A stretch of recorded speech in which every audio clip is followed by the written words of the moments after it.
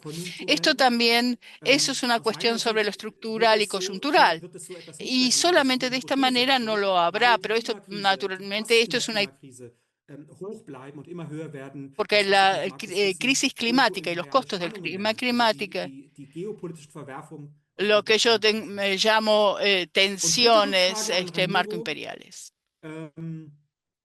Y una tercera repregunta, Ramiro, es este triángulo del rol del Estado, integración y política tecnológica, integración. ¿No sobreestimas la constelación interna de China, que es importante, y que el crecimiento de China no es también un cambio de la política neoliberal? Con tu argumento sugerís es que si tienes si se limitan, si hay integración regional, si se limitan las políticas este Estado, podría copiarse China. China, a ver, un China 2. Y mi pregunta es, si no también tenemos que argumentar a China, si desde los 1970, 1980, desde esas décadas, hubo evoluciones tecnológicas, otra división del trabajo internacional, y esto probablemente haya posibilitado a China este crecimiento. Creo que tenemos que mirar también siempre a lo que ha sucedido internacionalmente. Y el siguiente punto, Anne, me parece fantástico tu trabajo. Me parece que por un lado que el tesis de Fruso es de que lo renovable es global y donde siempre nos incentivas hacia dónde tenemos que mirar. Por un lado tenemos discursos o greenlash, porque lo hay, pero ¿qué ocurre en cuanto a las inversiones, en cuanto a las inversiones para infraestructura? Y para no ir al camino equivocado en China, China no es el que lidera la modernización ecológica.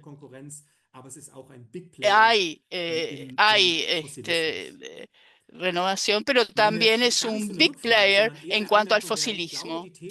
Entonces, la tesis del extractivismo postfósil legitima esta legitimación. Tiene que haber una legitimación verde y hasta 2 años, pero en el fondo es que el backlash fósil y es tan fuerte en lo discursivo que deja de ser importante si se justifica y brutalmente se argumenta desde lo fósil. Caterina Reiche, Trump. Y mi primer comentario a Anne y a los demás, ahí también hay el sentido, hay evolución o desarrollo estructural, a pesar del grillage, hay una modernización ecológica estructural, a pesar de lo estructural, y hay modernización ecológica y que depende de disputas. Trump, este fue uno de los programas más ambiciosos en los Estados Unidos de llevar a cabo una modernización ecológica en los Estados Unidos. ¿Qué es estructural y qué es coyuntural?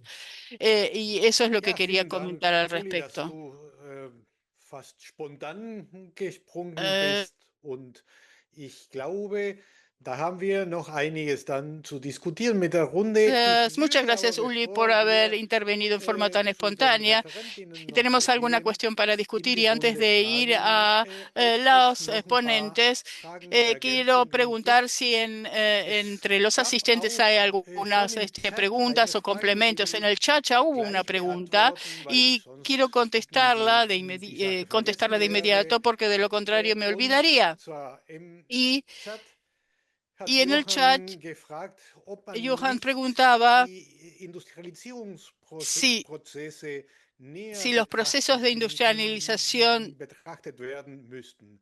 si no se Und debería meine analizar de más eigene cerca los Antwort procesos de ist, ja, industrialización. Y mi natürlich, pregunta und es, por deswegen supuesto, sí.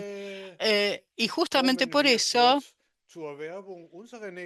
Vamos a la publicidad de nuestro próximo evento online, que es justamente política industrial entre la transformación y procesos de desarrollo real, en donde también tenemos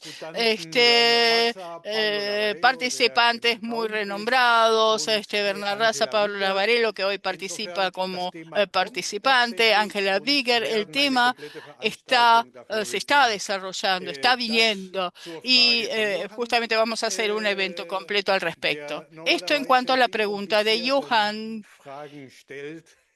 que en general hace o plantea preguntas bastante complicadas. En este caso fue fácil de responder. Otras preguntas que podamos Eh, sumar a las de Uli en una primera instancia.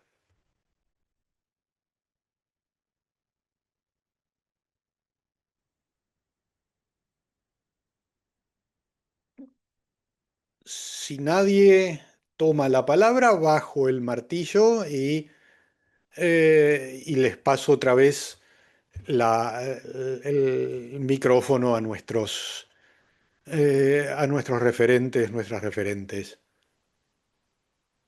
No veo ninguna mano levantada, nadie levanta tampoco la voz.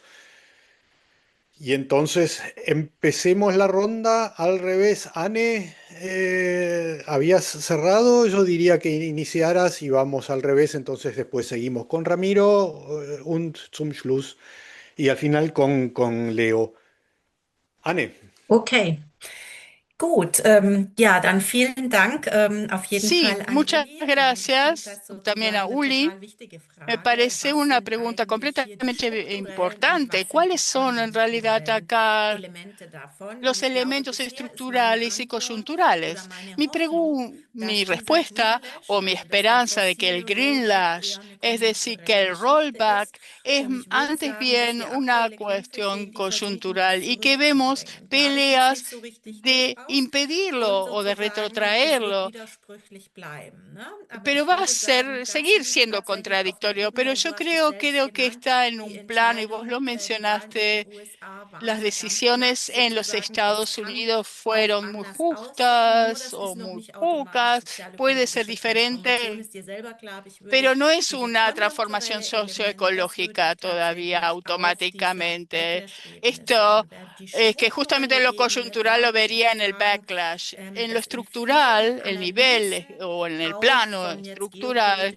geopolitischer, geoökonomischer desde lo Wende, diese geopolítico, Frage, geoeconómico, de la diese transformación strukturelle geoeconómica y Frage, also geopolítica, la des cuestión fossilen Verfasstheit estructural des Gegenwartskapitalismus und wie schwierig es ist, da del rauszukommen, aspecto ein bisschen fósil unterschätzt del wird. Und das war capitalismo. sozusagen Esto mir creo que se wichtig. Ich glaube, subestima. dieser Y Übergang esto era ist nicht eine importante. Es rein decir, esta konjunkturelle Frage, sondern transición die no hat es una cuestión konjunkturelle coyuntural puramente, Elemente, aber da geht sino es que wirklich um tiene eine elementos tiefe coyunturales, pero se trata Umstrukturierung und de una Transformation gegenwärtigen reestructuración y Wirtschaftens, transformación inklusive profunda de internationaler las Ungleichheiten. economías Und das actuales, würde ich schon viel inclusive de stärker las nochmal desigualdades auf der internacionales.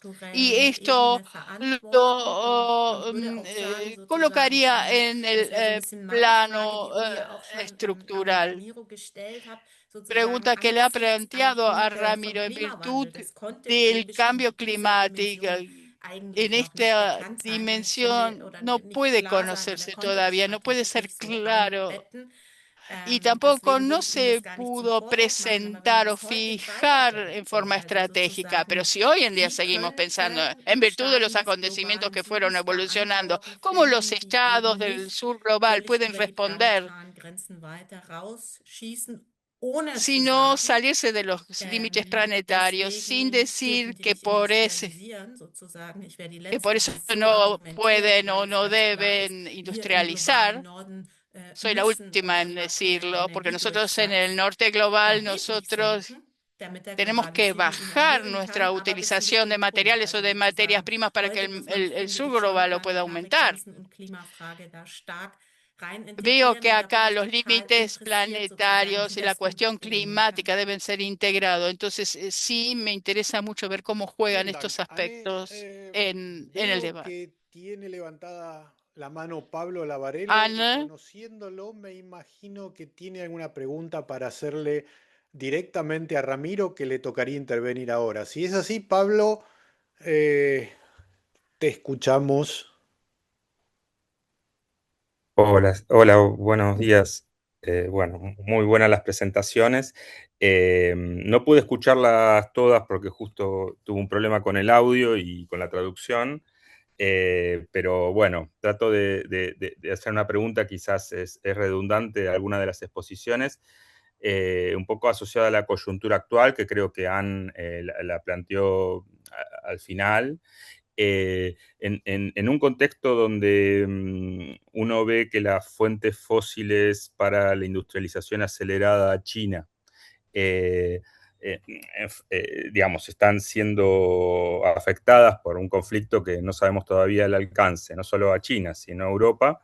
Eh, si ustedes, particularmente tanto Anne, que ya contestó, disculpa, pero también a Ramiro y a Hans, la pregunta es si esto no puede llevar a China a llevar adelante una aceleración aún mayor de transición energética hacia hidrógeno verde, y hacia los distintos componentes de esa trayectoria, eh, dejándonos un panorama abierto y un serio problema para países del sur, donde aún estamos en una posición con una trayectoria de sendero fuerte en los fósiles.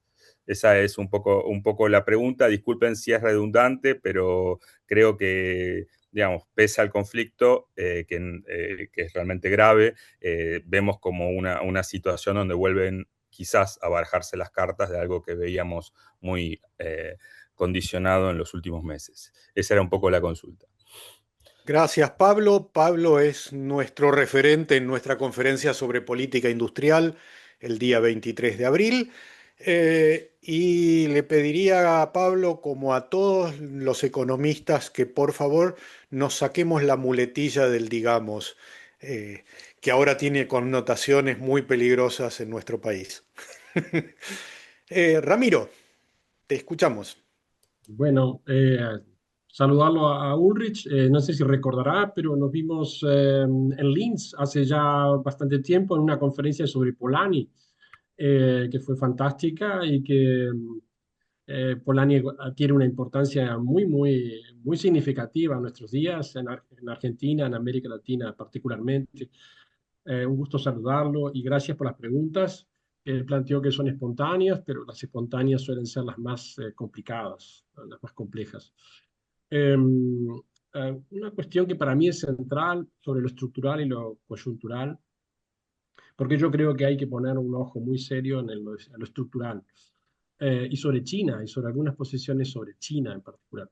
Yo creo que estamos lidiando con un monstruo que Occidente no conoce bien. Esa es mi percepción. China no es una nueva expresión, sí ha trabajado en las aguas que le habilita a la dinámica capitalista, eso está claro. Pero creo que Harvey mismo está muy arrepentido, debe estar bastante revirtiendo sus miradas sobre esa dirección de que China es un proyecto neoliberal, etcétera. Es un monstruo, a mí me gusta decir es un bicho, no sé si las traductoras lo podrán ver así, es un animal distinto. Y es un animal distinto que tiene un vector que para mí es muy importante, y es que el capital no controla el Estado, ¿no? Entonces, si el capital no controla el Estado, estamos con algo distinto en términos de la expresión de capitalismo que se usa generalmente. Eso, hay una discusión interesante entre Milanovic y Arrighi ahí, que creo que es interesante mirar, porque si es un animal distinto en el cual la dinámica estatal controla, la dinámica estatal partido controla el capital y se expande en esa fase material, estamos en algo bastante imprevisible para el cual no sé cuán preparados estamos en Occidente para discutirlo. Entonces, ahí aparecen las dimensiones coyunturales, los conjunctural studies, esta cosa que viene insistiendo en lo metodológico Peck, Jamie Peck, entre otros, que me parece interesante, pero que nos está dejando un poco desnudos, en el sentido que lo previsible en este escenario es la capacidad de previsión que hay en términos fácticos y en nosotros en términos científicos es muy baja. Es decir, tenemos una capacidad de prever este proceso muy baja y mi preocupación central es, y lo trato de reflejar en mi presentación, es la debilidad de los estados, de nuestros estados, ¿no? Estados que se hacen fuertes para desmantelar, porque yo creo que lo que intento hacer en mi presentación es mostrar que son estados cada vez más capturados por la dinámica de expansión financiera, de la fase financiera de Occidente. Eso los debilita fuertemente. En este escenario, Argentina es un ejemplo muy interesante. Y en esa debilidad, dialogar con la expansión de la fase material. China es muy complejo y nos obliga permanentemente a reprimarizarnos. Y yo creo que ahí es muy difícil hablar en términos estratégicos, en las coyunturas, porque articular algo contradireccionalmente a eso tiene dos problemas. Estados históricamente construidos bajo formas no consistentes, que son estados, algunos les llaman estados fallidos, pero no quisiera entrar en ese concepto, pero son estados muy débiles en un escenario regional muy fragmentario. La coyuntura marca un nivel de fragmentación muy fuerte, incluso puede cambiar ese escenario muy rápidamente en América Latina, hacia una dirección o hacia otra, pero lo que pasa en Brasil, por ejemplo, dentro de poco tiempo, lo que pasa en Colombia dentro de poco tiempo, lo que hará Chile a partir del nuevo escenario, la situación de México cada vez más presionado.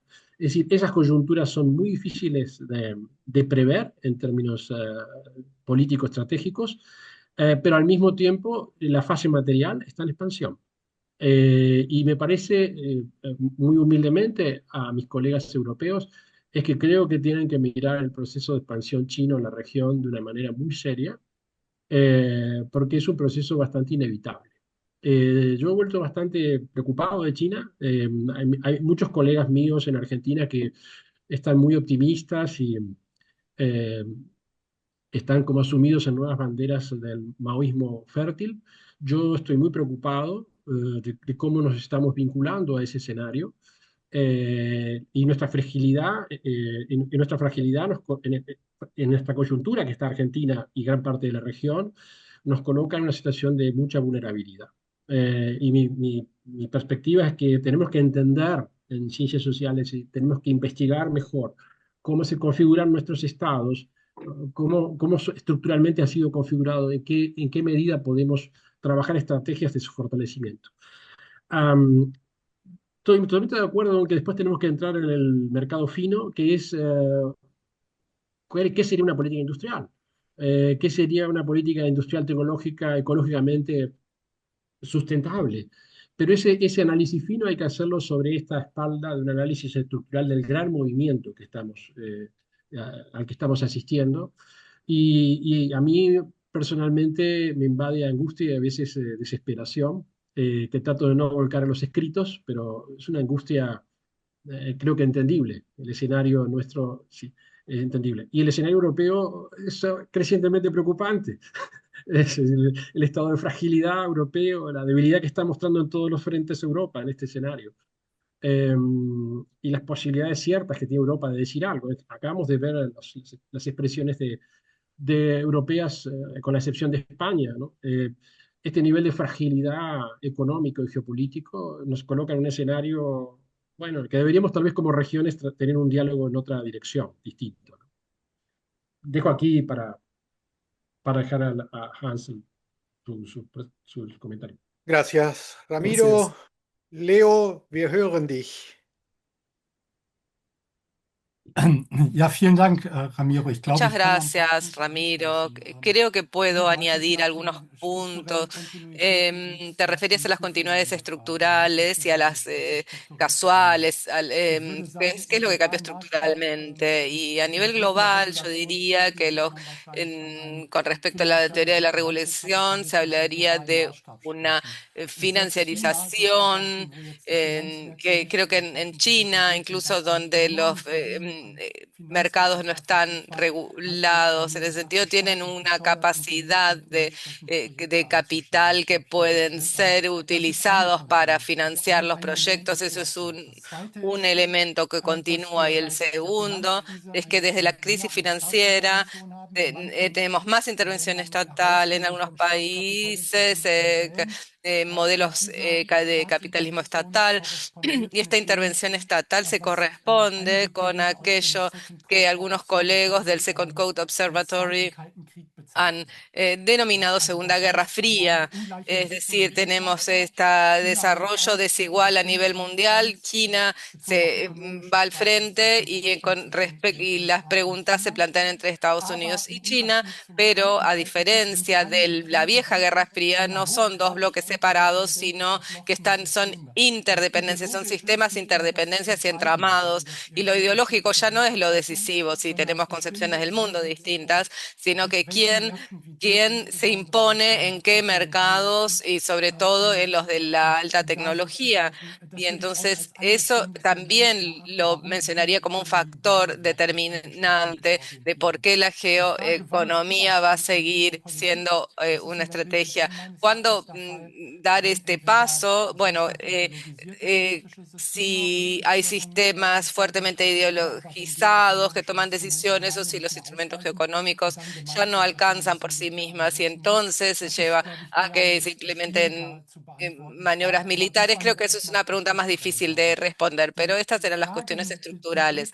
Las preguntas con respecto a los márgenes de acción y los intereses del capital es más difícil de responder desde mi perspectiva, porque creo que también tenemos que intentar desde una perspectiva político-económica, de ampliar nuestra mirada. Siempre miramos los modelos de capitalismo y que los determina, y quizás también a los agregados de cómo se integran en el mercado mundial, pero con respecto a las cadenas de creación de valor, las cadenas de valor, tenemos que ver cómo están organizadas. En algunos campos están organizadas de manera mucho más compleja que en otros. A veces se trata solamente del acceso hacia ciertos bienes y recursos, a veces sobre la PAN. Y si tomamos la industria automovilística, bueno, hay toda una cuestión vinculada con las baterías que es controlada por China, y para ver esta complejidad y ver que desde la perspectiva de los empresarios son las opciones de acción, es difícil atribuirlo a diferentes campos, es mucho más fluido y complicado, pero hay que mirarlo con más detenimiento. Y los campos de acción políticos, bueno, yo acuerdo con Ramiro, que creo que el hecho de que China sea tan exitoso tiene que ver con que tuvo un modelo de capitalismo estatal exitoso. La ubicaría en la línea de Japón, con Caretius, y Corea con los chibols, y que lo que vemos en los Estados Unidos y en Europa, no tenemos un modelo fuerte de desarrollo de ese tipo, pero sí queremos organizar el desarrollo políticamente. En Europa tenemos que ver, bueno, cómo se pueden establecer mecanismos estatales que también trabajen en contra en algunos casos, del capital privado. Y entonces ese es un desafío grande, y creo que ahí se ve un desarrollo que también lo evaluaría de manera ambivalente, como Ana, que por un lado hay ciertos efectos de fracciones del capital que dicen sí, ya estamos en ese camino y estamos sacando provecho de esta transformación ecológica. También hay como algunos loops de retroalimentación y otros que más bien se resisten, y ahí es donde situaría lo coyuntural, en qué lugares se logra también debatir esto en el espacio público, pero la organización propia, creo que es una pregunta difícil de implementar estos instrumentos de manera efectiva. Ja, vielen Dank, Leo. Bueno, muchas gracias, Leo. Noch weitere Fragen? Hay más En la preguntas. sala? Hay más.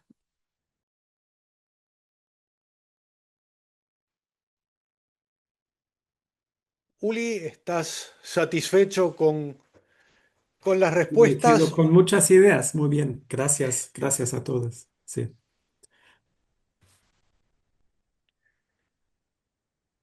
Bien,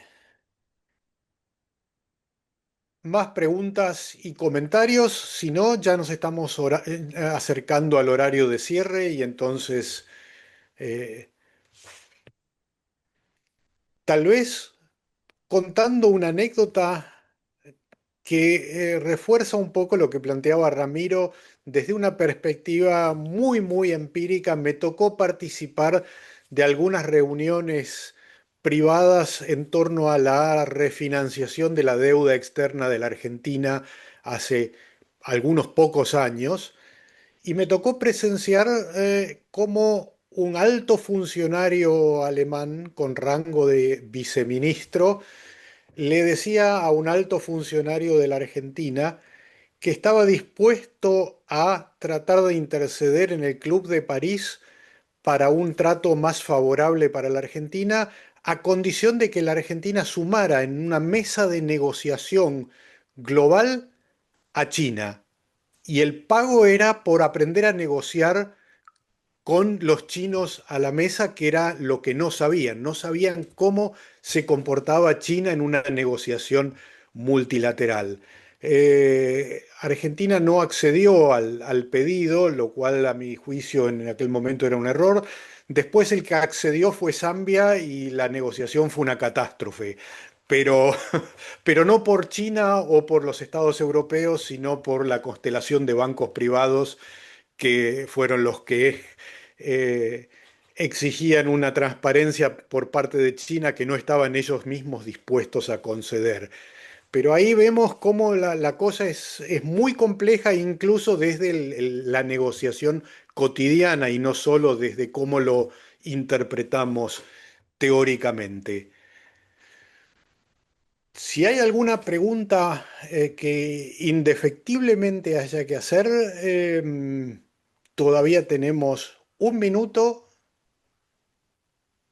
Si no, eh, no me queda más que agradecer a los 4 panelistas que nos han dado una conferencia magistral que nos dejará unas cuantas discusiones para nuestras redes, Trazas, Vía Global y para todas nuestras instituciones que cooperamos porque sabemos que en estas conferencias tenemos unos inputs riquísimos para nuestro trabajo posterior. Muchas gracias a todos. Vielen Dank an allen. Es hat mir richtig Spaß gemacht.